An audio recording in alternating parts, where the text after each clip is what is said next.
Cake বানাতে বানাতে হয়ে গেল আমার সাথে একটা বড় অ্যাক্সিডেন্ট। তোমরা দেখতে থাকো আমার সাথে কি হয়। আর এই কেকটা ছিল একটা 2 পাউন্ডের পাইনাপেল ফ্লেভারের কেক।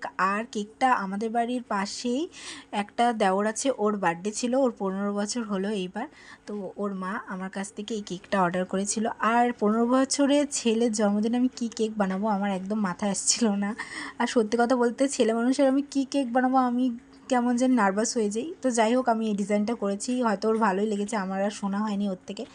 আর ব্লু আর হোয়াইট কম্বিনেশনে আমি কেকটা করেছি। তো তোমাদের ডিজাইনটা কেমন লাগলো অবশ্যই কমেন্টে তোমরা জানিও, আর শেষ পর্যন্ত দেখতে থাকো। কেকটা যখন বানাচ্ছিলাম তখন বাজে রাত 12টা।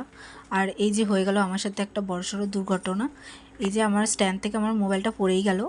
আর ওর যেদিন বার্থডে ছিল সেদিন আমাদের এখানে ছিল ইলেকশন, তো আমি আগের দিন রাত্রেবেলায় কেকটা পুরো কমপ্লিট করে রেখেছিলাম। আর এই ব্লু কালারের যে লম্বা স্প্রিঙ্কেলগুলো ওগুলো আমি আগে ফ্লাওয়ারগুলো উপরে বসিয়েছিলাম, পরে আমি জায়গাটাকে চেঞ্জ করলাম। আর আজকের ডিজাইনটা তোমাদের কেমন লাগলো